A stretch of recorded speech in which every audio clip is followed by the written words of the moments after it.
오늘 본문 말씀 가지고 내가 믿는 자를 알기에 라는 제목으로 하나님 말씀 증거하겠습니다.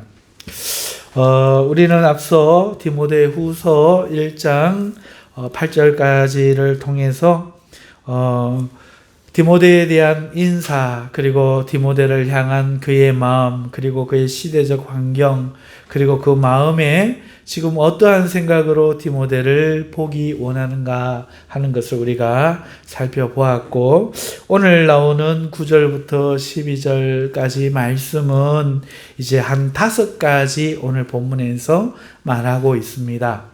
본문에서 말하는 이 5가지는 이제 자신이 사도로서 자신이 무엇을 하고 있고 또 어떤 역할을 하고 있는 것을 드러냄으로써 디모데가 어떤 역할을 해야 되는지, 어떤 일을 해야 되는지에 대한 교훈을 주고, 또 그 속에서 자신이 어떠한 마음으로 이 일을 감당하는지를 본받아 디모데가 어렵고 힘든 상황을 맞이할 때라도 놀라거나 뒤로 물러서지 않고 전진하여 그 일을 감당할 수 있기를 바라는 마음으로 자신의 마음을 쏟아내는 그 절이 9절에서 12절 말씀이다. 오늘 5가지의 이야기다. 이렇게 생각하시면 되겠습니다. 먼저 첫 번째로 바울이 먼저 말하는 것은 무엇인가? 그것은 하나님이 우리를 구원하셔서 거룩하신 소명으로 부르심은 무엇 때문인가? 어떤 이유인가? 하는 것에 대한 것이 첫 번째 말하고자 하는 것입니다. 바울이 말하는 것, 하나님이 우리를 구원하셨다는 거죠. 예수 그리스도를 통해서 우리를 구원하셨습니다. 그런데 그게 끝이 아닙니다. 거기가 목적이 아닙니다. 하나님 우리를 구원하실 뿐만 아니라 거룩하신 소명이 뭐지요?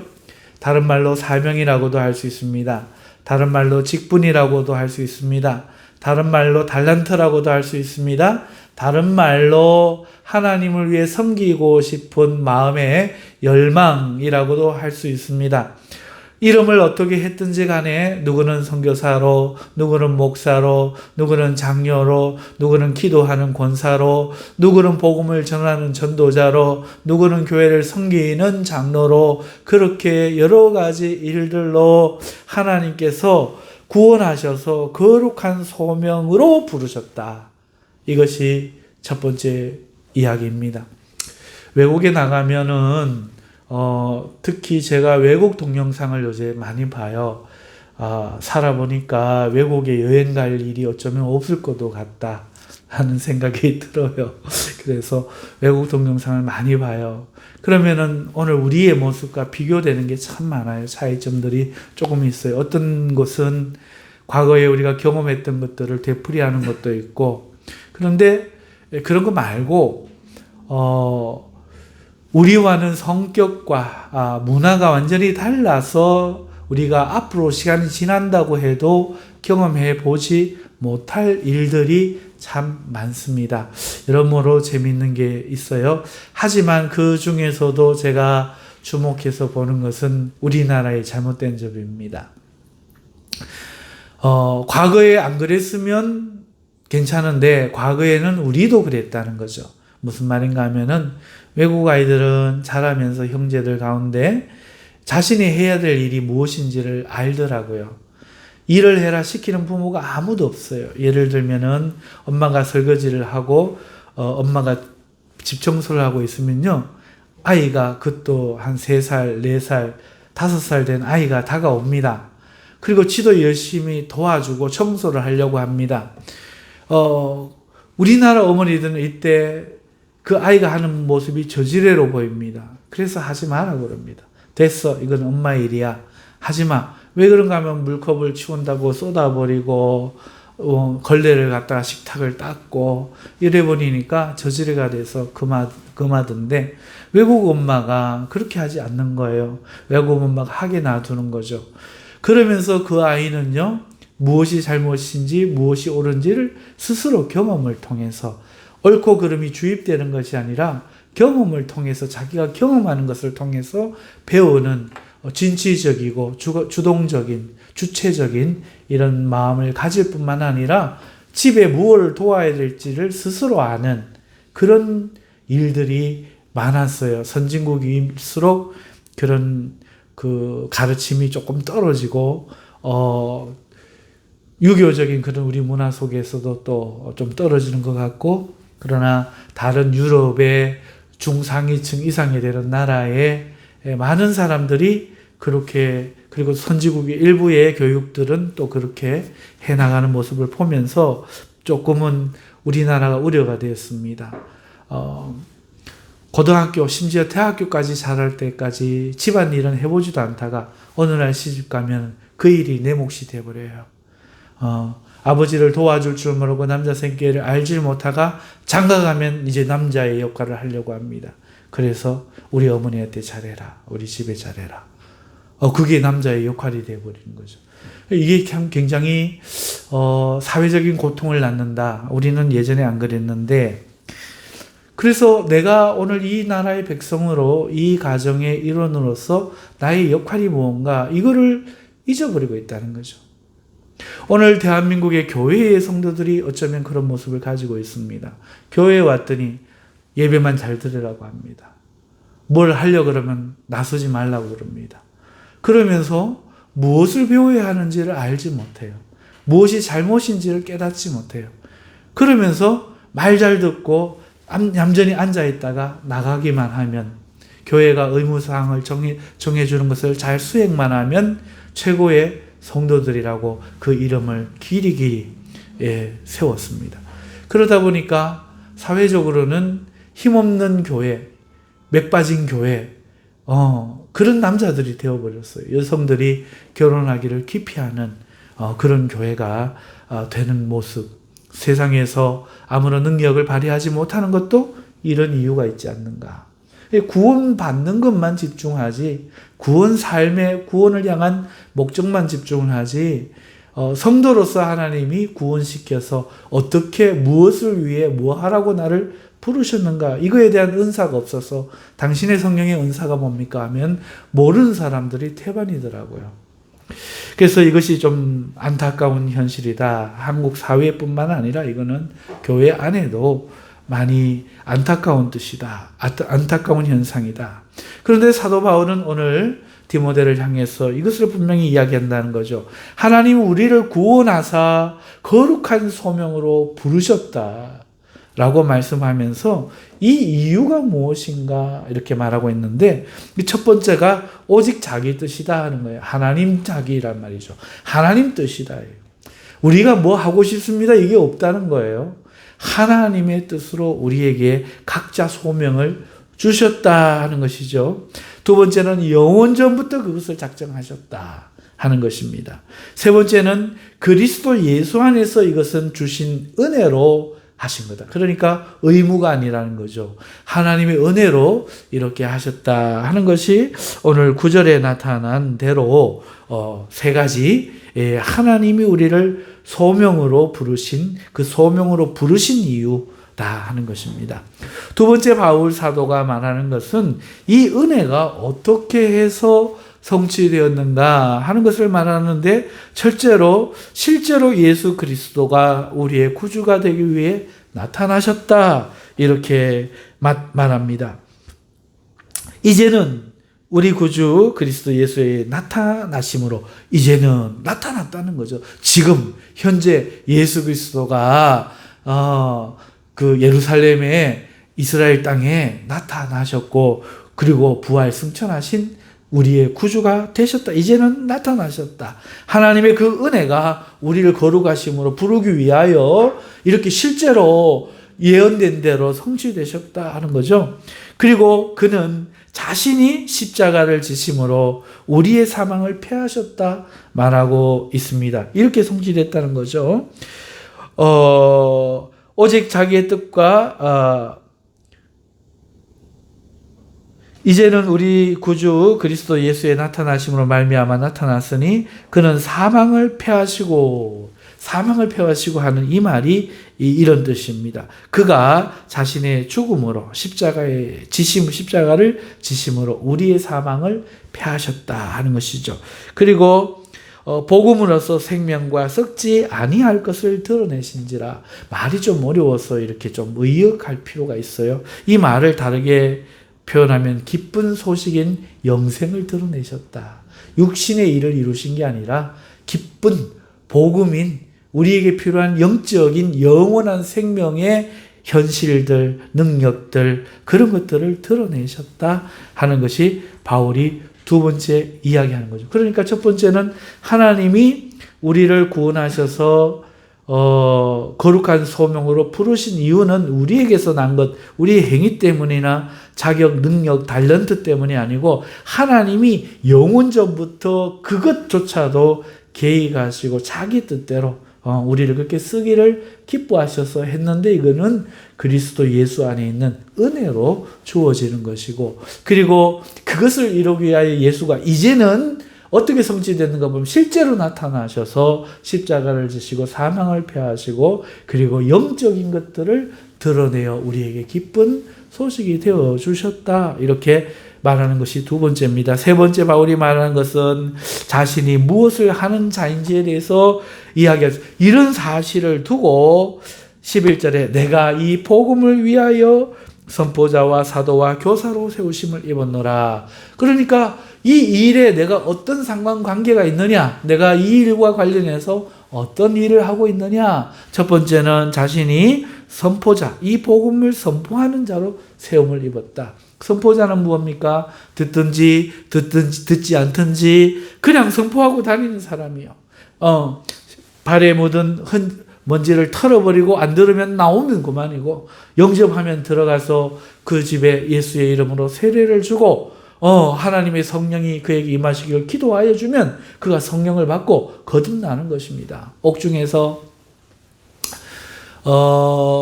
빌립보 고린도 교회에서 아덴에서 고린도 교회에서 바울이 옥중에서 기도할 때에 간수가 그 되어진 상황을 보고 탈출한 줄 알고 죽으려고 할 때에 그가 내가 도망가지 않고 여기 있다라고 말함으로써 그의 영접을 받고 그 온 가족이 예수님을 믿고 구원함을 받게 되고 하나님을, 예수님을 믿음으로 기쁨을 얻더라. 이게 성령을 받았다, 그 이야기거든요.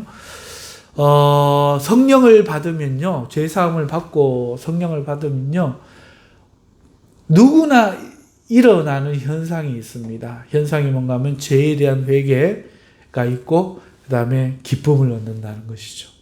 이것은 진짜 그리스도인이라면 누구라도 경험하는 것입니다. 이것을 경험하지 않는 그리스도인은 한 사람도 없습니다. 자, 이렇게 복음을 들으면 하나님 나라가 이루어지는 것이고, 그렇지 않으면 신발에 먼지를 털고 그 마을을 떠나는 이런 역할은 선포자입니다. 선포자. 자, 두 번째, 그는 이 예수 그리스도의 이 복음을 위한 사도로 부름을 받았다 말하고 있습니다. 이 사도에 대한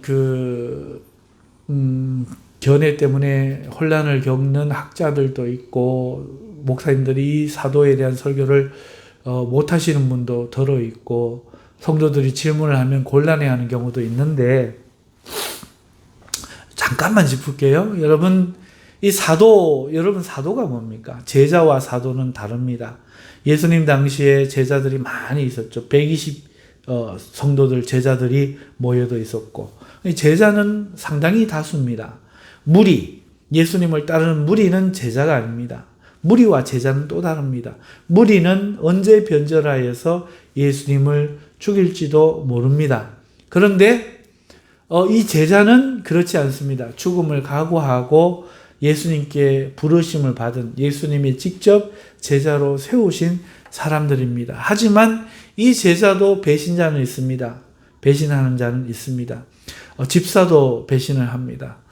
배신자는 있게 말인데 어쨌든 이 제자가 있습니다. 그러면 사도라는 건 뭐냐? 사도. 12 제자를 예수님이 특별히 뽑으셨는데 12제자 중에 가룟 유다는 배신한 제자고, 이 12제자가 성령이 임해서 가룟 유다는 변절하였고 그 남은 11제자와 그리고 새로 뽑은 마띠아도 사도라고 합니다. 마띠아와 사도 바울까지 사도라고 합니다. 사도라고 이야기를 합니다.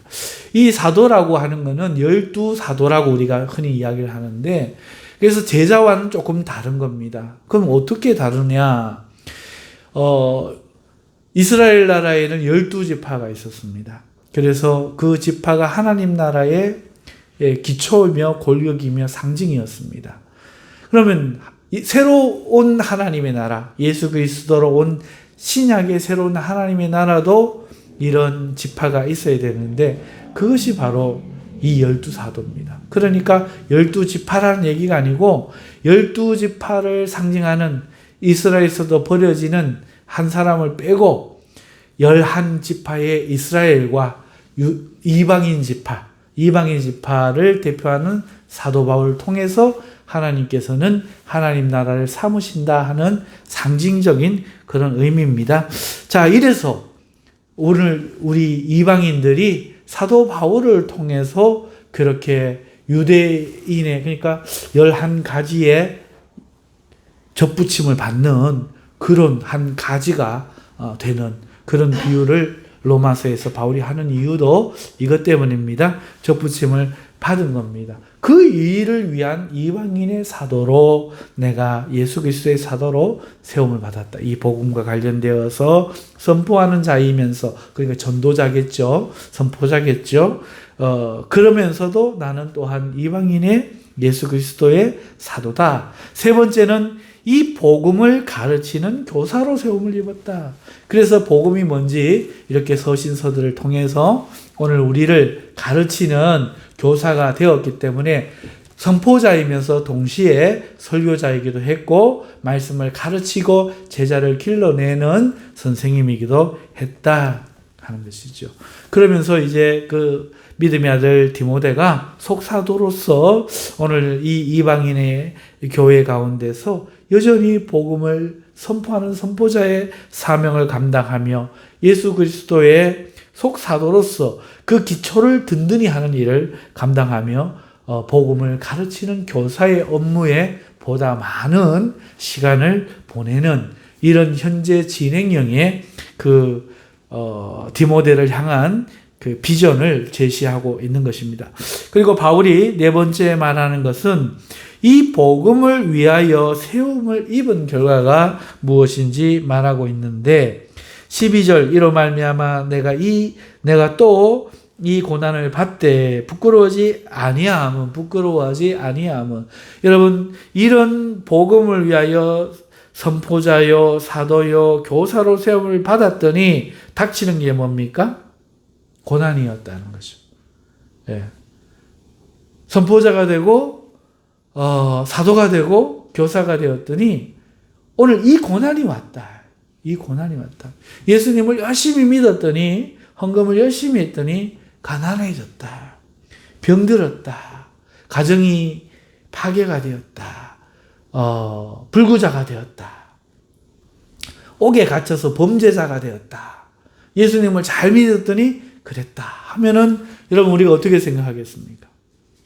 어느 날 제가 복음을 잘 전하다가 중풍병이 온다든지 반신불수가 된다든지 그러면은 사람들은 어떻게, 아유, 목사님 지은 죄가 있을 거야, 막 이렇게 생각을 한다는 거죠. 감옥에 갇혀버린 겁니다. 하나님이 살아계시는데 주의 그 사도가 왜 감옥에 갇혀? 하나님이 사자의 입도 다물게 하시는데, 다니엘이 지켜주시는 하나님인데, 풀무불 가운데서도 끄집어내시는 하나님을 섬기는데 올바르지 못한 걸 거야. 뭔가 죄가 있을 거야. 이런 부끄러움도 당하게 되는 것이죠. 내가 죽기 위해 최선을 다했더니 내가 당한 것은 고난이다. 그런데 나는 부끄러워하지 않는다. 이것이 다섯 번째 사도 바울이 말한 겁니다. 내가 이 고난을 받아도 부끄러워하지 않는 이유가 있다. 그 이유 첫 번째는 자신이 믿는 자 예수가 누구인지를 알기 때문이다. 내가 믿는 자를 아니까 이게 안 부끄럽다 하는 것이죠. 두 번째는 자신이 주께 의탁한 것을 그날까지 그가 능히 지켜주실 줄 확신하기 때문이다. 이 무슨 말인가 하면은 자신이 주께 의탁한 것이 뭐예요? 자기를 의탁한 거지. 나를 의탁한 거예요. 나를 주님께 드립니다. 주님, 나를 책임져 주십시오. 자기를 의탁한 거예요. 그러니까 주께 의탁한 자기를 그날까지 언제? 주님의 사역을 완성하고 주님 품에 안기는 그날까지 능히 지켜주실 것을 확신하기 때문이다. 그러니 나는 부끄럽지가 않다. 오히려 자랑스럽다. 오히려 내 몸에 이 흔적이 예수 그리스도의 흔적임을 나는 기뻐한다.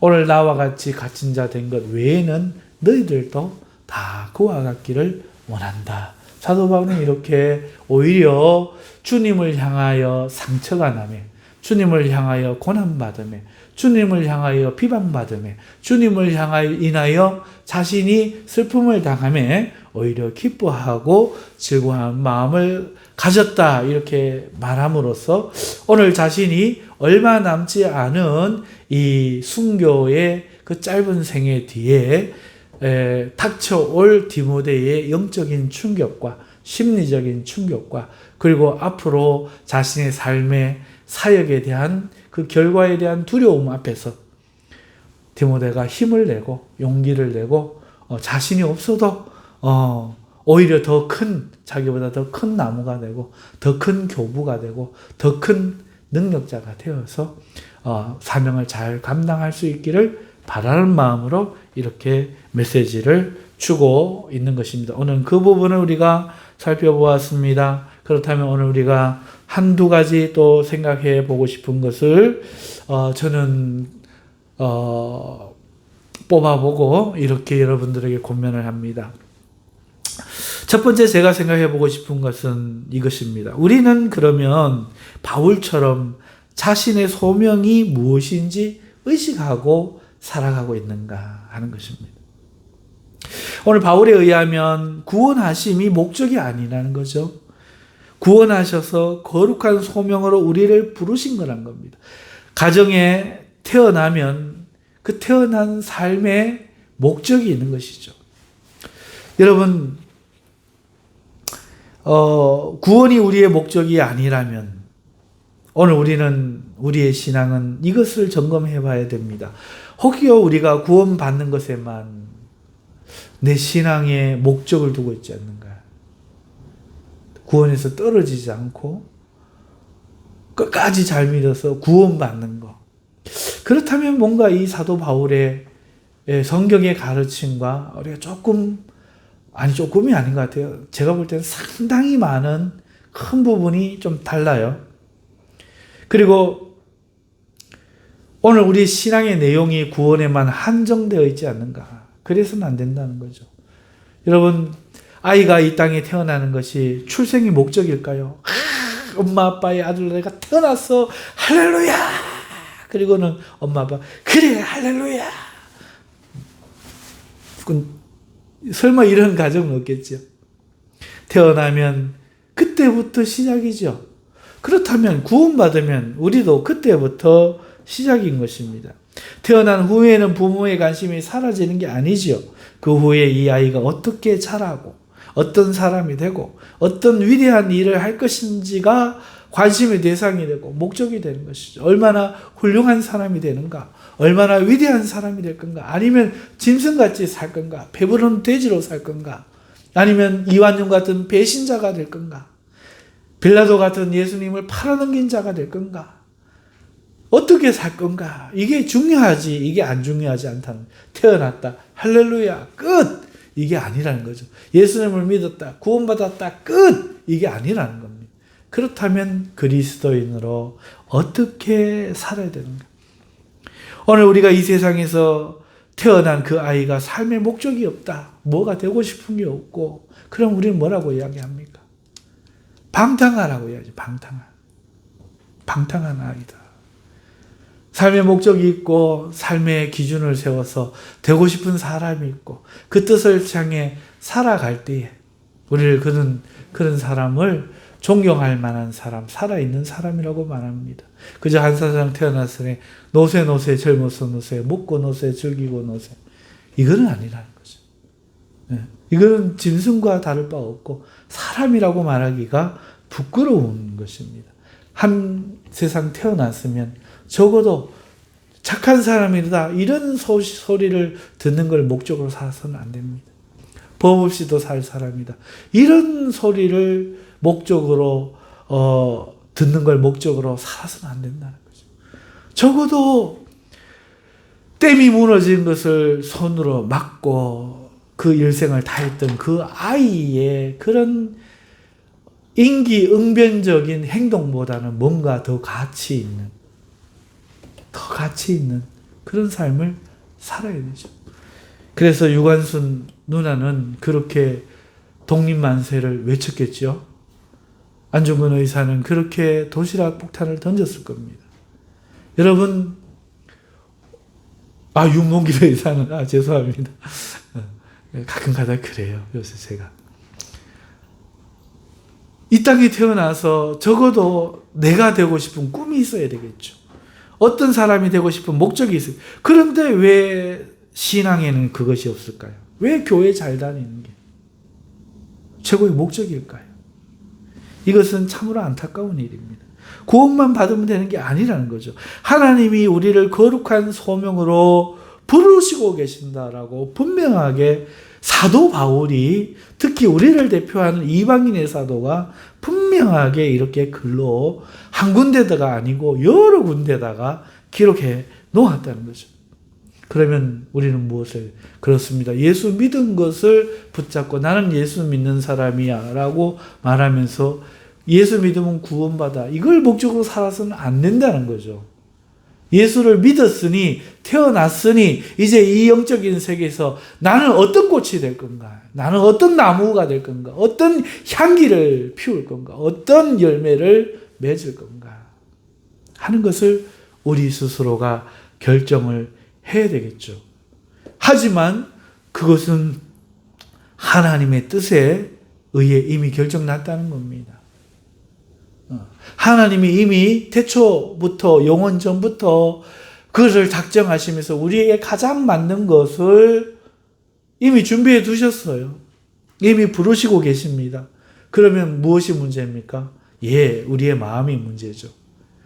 하나님의 그 사명을 새로운 직업으로 오늘 내 신분이 세상에 멸망받을 사람들의 그 신분에서 호적을 파가지고 오늘 예수 그리스도 하나님 나라의 백성이란 신분이 변화되는 게 그리스도인 되는 거라면 그 다음에는 세상에서 하던 일은 당연히 버리고 무슨 말입니까? 돈 벌어서 잘 먹고 잘 살고 이거를 이제 버리고 예수님을 위하여 하나님 나라를 위하여 내가 어떤 달란트로 어떤 재능으로 주를 위해 충성하며 살 건가? 이 소망이 생겨야 한다는 것이죠. 그래서 이것이 그리스도인의 삶이죠. 그리스도인이 되는 것이 신분 변화라면 그리스도인답게 사는 것이 우리의 꿈이 나는 예수님을 믿었으니까 베드로 같은 사람이 될 거야. 나는 바울 같은 사람이 될 거야. 나는 누구와 같은 사람이 될 거야. 그러한 꿈들이 생겨야 된다는 것이죠.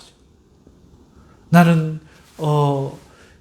지난주 설교했던 그런 여인처럼 그런 진취적이고 능동적이고 그런 여인이 될 거야. 주님 나라를 위한 그런 후원자, 보호자가 될 거야. 이런 꿈들을 가져야 한다는 것입니다. 이것이 없고 교회만 나오는 거는 내 이제 가정에 태어났으니까 하고 가서 살면서 상관없다가 명절만 되면 집에 방문하는 거나 큰 차이가 없는 것입니다. 자, 그래서 나와 여러분의 소명이 무엇인가 우리는 이것을 점검해 보아야 되겠습니다. 여러분 소명은 무엇입니까? 자, 바울처럼 우리가 자신의 소명을 의식하고 있는가 하는 점에서 오늘 우리의 구원이 목적이 아니라 소명이 목적이니까 소명이 무엇인가 점검해 보자는 말씀을 드리면서 두 번째로는 그 카테고리 안에서 자신에게 있는 거룩한 소명이 있다면, 발견했다면 이것이 어떤 성질의 것인지를 올바르게 이해하자 하는 겁니다. 예를 들어서 내 소명이 찬양으로 하나님께 영광 돌리는 소명이다. 예, 좋습니다. 그러면 그게 무엇인지를 이해하라는 것이 아니고 이 소명이 어떤 종류의 소명으로 나에게 주어졌는지 그 권위를 이해하라는 얘기입니다. 다시 설명을 드리면 이 소명은 내가 선택해서 하는 것이 아니고, 물론 내가 선택했겠지요. 간절한 소원이 생겨서 하나님 찬양으로 하나님을 섬기는 그런 사람이 되고 싶습니다. 성가대도 좋고요. 찬양 인도자도 좋고요. 무엇이 되었지만 내가 찬양으로 하나님을 섬기고 싶습니다 하는 간절한 소망이 있어서, 마음에 믿음에 바람이 있어서 하나님 앞에 재능도 받은 것 같아서 내가 하나님을 위해 이것을 드린다면 이 소명이 내 뜻이라고 생각해서는 안 된다는 것입니다. 이것이 하나님 뜻이라는 겁니다. 이걸 이렇게 이해해야 된다는 거죠. 하나님이 뜻이다. 그것도 영원전부터 하나님이 뜻하신 것이다. 그러니 자신이 시작하고 그 자신이 그만둘 수 있는 자신의 일이 아니라는 의식을 먼저 가져야 됩니다. 시작은 하나님의 뜻으로 시작했지만 그만둘 때는 보면 대부분 자의에 의해서 그만둡니다. 저희 어머니 예를 들면요. 저희 어머님이 맨 마지막으로 사역한 교회가 이 학동 측에 요 밑에 신매교회, 신매제일교회인가 신매교회인가 이 교회에 82년도, 81년도까지인가 교육전도사로 계셨습니다. 저도 거기 살았습니다. 저도 거기 살았고. 그런데 여기에 오신 목사님이 안동 상주의 중동교회의 이 동신교회의 권성수 목사님하고 우리 여기 뒤에 있는 박 집사님 어머니 갑자기 생각이 안 나. 박세근 우리 외삼촌하고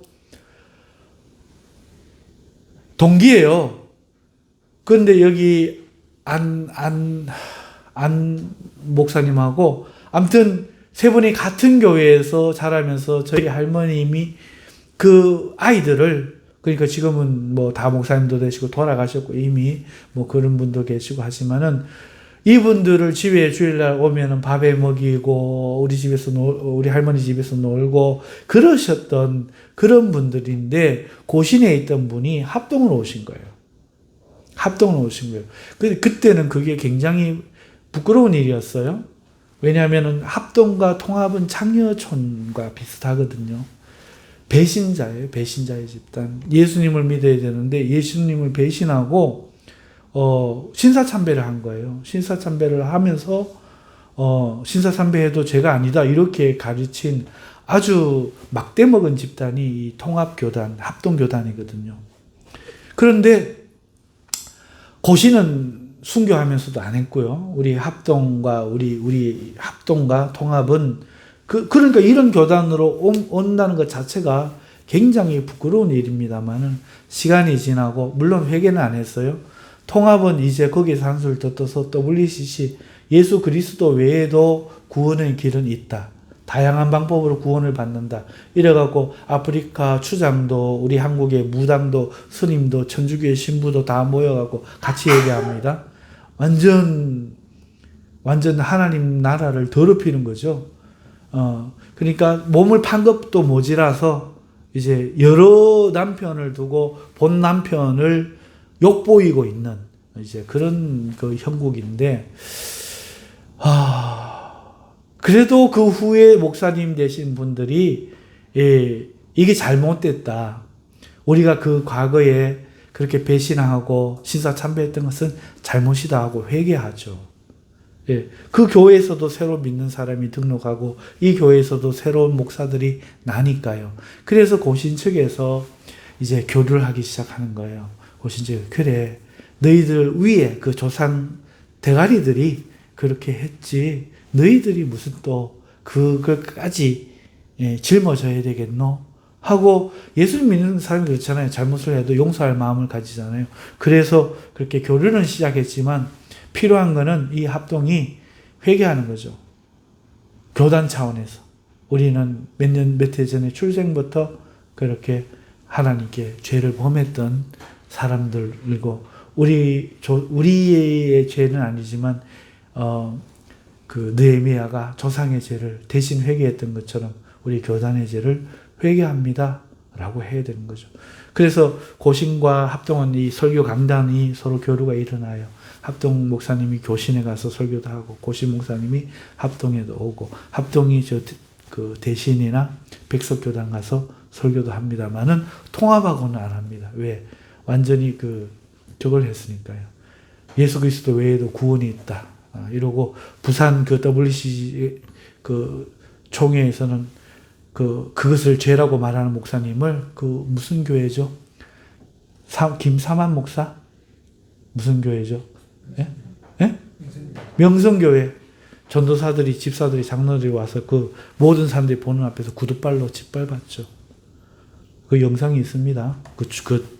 요 앞전에 부산에서 총회할 때 회개하라! WCC는 회개하라 한다고 발로 짓밟았죠. 그게 명성교회예요. 실체예요.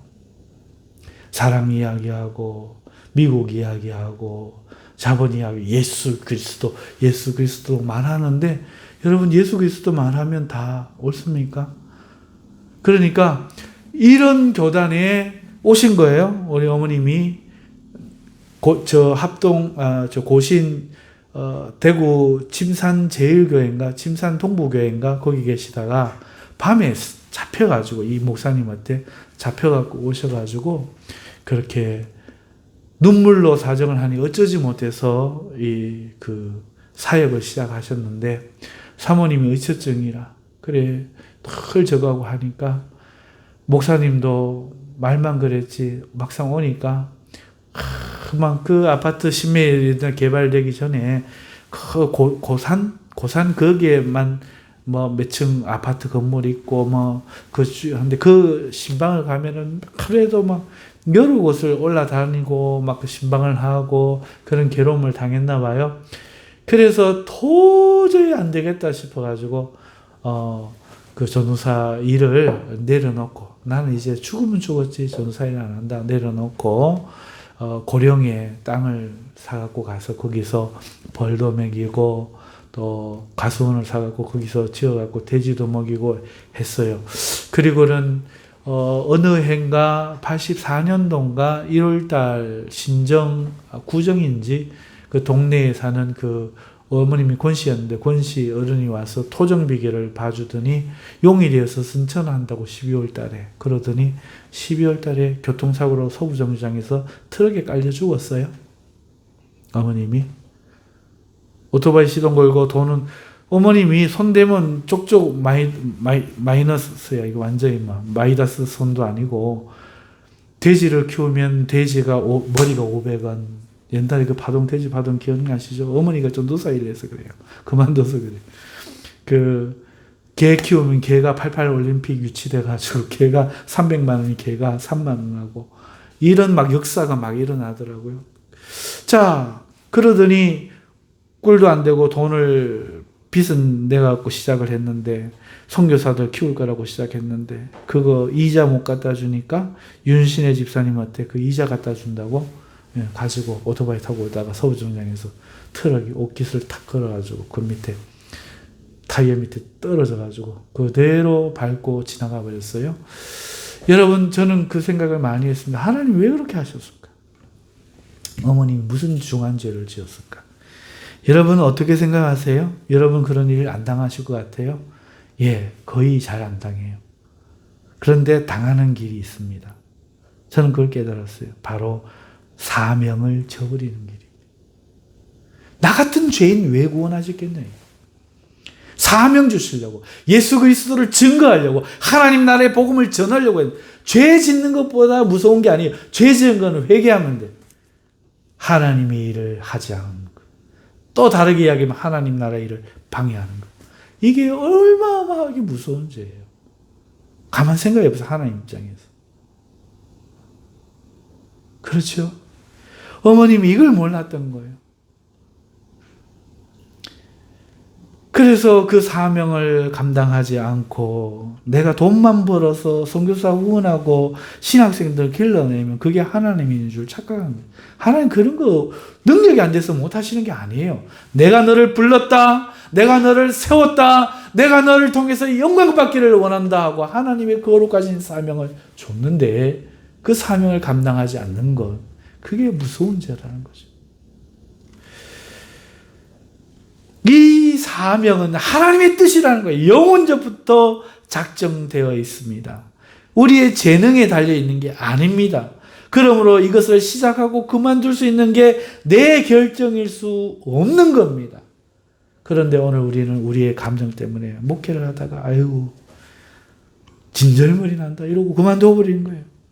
사도 바울처럼 죽기까지 충성하지 않고 위험하고 힘들고 괴롭고 고독하고 잘 안 된다고 다 포기하는 거죠. 그러나 하나님께서는 오늘 사도 바울을 통해서 명백히 말합니다.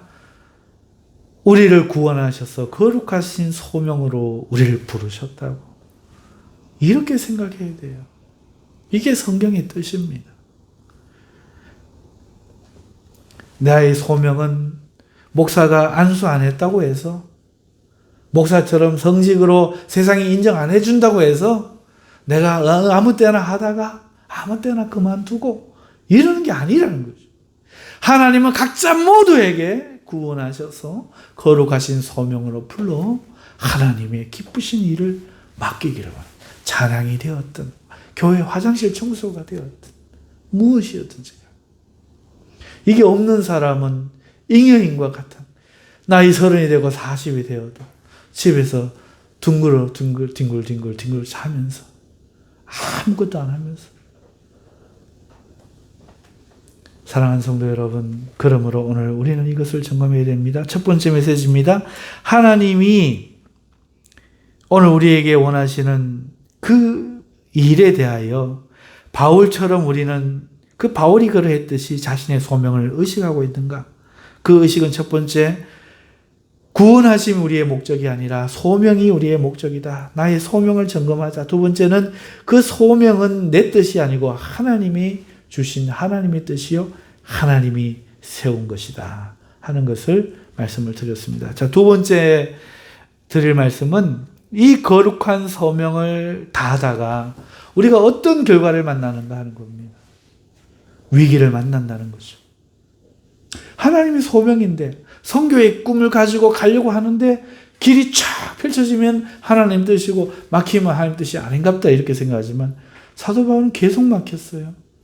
계속 막혔습니다. 여러분, 거룩한 소명을 다하다가 위기를 또 만난다는 겁니다. 협조자가 아니고 반대자를 만나고 고난을 받게 된다는 겁니다. 오늘 나의 삶이 펴지는 것이 아니라 쭈그러들고 감옥에 갇히고 그럴 때에 오늘 우리가 부끄러움을 느껴야 하는가 하는 겁니다. 오늘 위기를 만났다고 부끄러움을 느끼며 계속하여 싸워나갈 투지와 용기를 잃지는 않았는가? 하나님이 가슴 속에 부어준 것이 있는데도 그것을 용기 있게 해나가지 못하지 않는가? 용기를 잃어버리지 않았는가? 여러분, 오늘 우리 눈에 보이는 현실을 생각해 보면요. 목사님 그래가지고 노후생활 어떡하려? 우리 권사님 말씀이잖아요. 아니 그 교회 어떻게 하든지 목사님 저 시찰 목사님 사바사바 학교 어디 나오셨습니까? 개성학교 아이고 우리 개성 동문입니다 이런 거 찾아가고 서박사 들고 인사하고 야 사람 좋네 나 목사 여기 한 200명 되는데 어떻게 한번 들어와 볼래? 아이고 힘써주시면 감사하지요. 한 5천만 원 필요해. 예, 준비하겠습니다. 이래가지고 가갖고는 내가 그 목사님 세계에서도 막 이러면서 해야만 살아남을 것 같아. 오늘 여기서 이렇게 있고 별 볼 일 없는 것 같은 성도들 데리고 있으면 그 성도들 또 기분 좋으면 왔다가 기분 나쁘면 또 가버리고 그러면 뭐 할 건가? 목사님 그렇게 살아가 되겠습니까? 빨리 전도해서 부흥해야 됩니다. 이러기 쉽죠? 그러면 복음 못 전하는 겁니다. 설교 길게 뭐 하는 겁니다. 성도들 잘못은 영원히 지적하지 못하는 겁니다. 눈에 보이는 현실, 실생활의 어려움과 그 다음에 육체에 당하는 이 고난은요, 하나님의 부르심을 잊게 하고 저버리게 합니다. 힘들면 그래, 교회 세도 못 내는데 언제까지 꼬장꼬장하게 해가지고 하나님 말씀이네 이러고 있을래? 그런 생각이 드는 것이죠. 여러분, 그래서 10교회를 개척하면 9교회가 문을 닫는 게 통계입니다. 이게 현실입니다. 이건 누구의 탓입니까? 하나님이 죽으셨습니까? 아니면 우리의 믿음이 죽었습니까? 하나님이 죽어서 못하는 겁니까? 우리가 바르게 안 하니까 하나님 책임을 안 지는 겁니까? 사랑하는 성도 여러분, 이것이 저와 여러분의 현실이에요. 우리가 소명이 있어야 된다. 소명을 자각하고 그 소명을 하나님의 부르심의 목적으로 이해를 하고, 그래, 나는 뭘 한가 기도하고 찾았다. 그래, 이거 하면 내가 진짜 정말 비 오는 날이나 눈 오는 날이나 좋든지 춥든지 뜨시든지 내가 이 일로 하나님께 한 가지는 내가 내 역할을 해야지. 태어났으면은 내 역할, 우리 가정에 이바지해야지. 하나님 나라에 이바지해야지 했다. 그런다고 해서 당장 영광을 보지 못한다는 겁니다. 오늘 실생활은 그것을 하기에 너무나 어려운 일들이 많고 고난을 당할 때가 많다는 겁니다. 그럴 때 우리는 그 소명을 저버리기 쉬워요. 부끄러움을 느끼기 쉽고 의욕을 상실하기 쉽습니다. 그래서 우리가 알아야 할 것은 현실과 우리를 대적하는 자들의 위협이 우리에게 위협이 아니란 거예요. 우리가 알아야 될 분을 몰라서 그렇다는 겁니다. 우리는 자꾸 현실을 아는 것을 현실적인 목사, 현실적인 생각이 있어야 돼, 현실적인 대책이 있어야 돼 라고 말하지만 우리가 알아야 될 것은 오히려 현실이 아닙니다. 바로 내가 믿는 자, 그가 누구인가? 내가 믿는 자, 믿음의 주인이신 그분이 누구인가 하는 거예요. 그분을 알아야 돼요. 그는 우리의 대장이신 예수 그리스도십니다. 그는 길이요, 진리요, 생명이 되시는 분입니다. 그러므로 우리는 그분을 알아야 돼요. 그분을 통해 가야 돼요. 그분을 이해해야 돼요. 그리고 그분을 통해서만 생명이 우리에게 주어집니다. 그분은 철장으로 사망과 사망의 권세 잡은 자를 부수시며 우리를 영생으로 안전하게 인도하시는 분이에요. 우리가 알아야 될 건 그 능력이에요. 그분에 대한 거예요. 하나님은 그를 높여 세계 만국 모든 이름을 그 앞에 꿇게 하셨습니다. 그분은 만국 세계의 주인이시요 왕이신 겁니다. 그리고 그 왕이 우리의 목자가 되셨다. 죽이려고 하는 자가 아니라 우리를 돌보시는 목자가 되셨다. 그러므로 이 현실에 당하는 여러 어려움들을 부끄러워하는 것은 어리석은 일이다. 현실을 내가 대비하고 내가 계획하고 하는 것은 어리석다. 우리의 목자, 우리의 주인은 따로 있다는 겁니다. 이걸 알아야 된다. 그리고 우리가 또 확신해야 될 것은 뭔가? 예수님이 비겁한 분이 아니라는 거예요. 우리를 능히 지키실 거란 겁니다. 이걸 확신해야 됩니다. 우리가 그에게 우리를 의탁할 때 그는 우리를 저처럼 건망증으로 잊어버리시거나 버리지 않으신다는 거예요. 그분은 절대로 그러지 않으십니다. 이것을 확신하기 때문에 오늘 내가 당한 이 고난을 나는 부끄러워하지 않는다. 믿음의 아들 디모데야, 너도 부끄러워하지 마라. 사도 바울이 권면하는 겁니다. 사랑하는 성도 여러분, 오늘 무엇 때문에 부끄러움을 느끼십니까? 무엇이 여러분의 수치입니까? 예수님 믿다가 주님의 이름으로 당한 현실 때문에 그런 겁니까? 내 성격에 매여서 내 모질함 때문에 나의 인생의 문제 붙잡고 그거 살려고 주님 버리고 아둥바둥 하다가 내가 만들어 놓은 삶의 감옥입니까? 이제 우리는 선택해야 됩니다. 예수 그리스도를 믿는 게 뭔지를 이제 우리는 바르게 알아야 됩니다. 출애굽 신앙이 아닌 신앙은 아무도 없습니다. 성경에 왜 출애굽이 중요하겠어요? 세상을 출애굽해야 되거든요. 아직도 세상에 내 마음을 두고 세상에서 사는 것이 목적입니다. 아직 출애굽이 된 게 아닙니다. 신앙의 시작은 거기입니다. 그런데 오늘 우리는 목사가 돼서도 성공한 목회, 50만 목회를 꿈꾸는 우리 신학생들, 동기들을 보았어요. 세상에서 잘 되는 거, 그건 출애굽 안 된 겁니다. 세상의 모든 것을 준다고 할지라도 사탄아 물러나라. 주 예수 그리스도보다 영화로운 이름은 없느니라. 우리가 말할 준비가 되지 않았다면 우리는 출애굽한 게 아닙니다. 잘 먹고 잘 사는 것 따위 개나 줘버려라. 천국의 저 진주성에 내가 들어가서 금이 바닥에 깔린 그곳에서 금을 진흙대하듯이 모래대하듯이 짓밟으면서 영화로운 천사들의 섬김을 받으면서 나는 살아갈 귀한 사람이 이깟 배설물 같은 이것에 내가 혹하랴. 세상을 떠나야 되는 겁니다. 그리고 이 땅에서 해야 할 영적인 일들에 눈을 뜨고 오늘 이 부르심의 소명이 나는 무엇으로 주를 영화롭게 할까?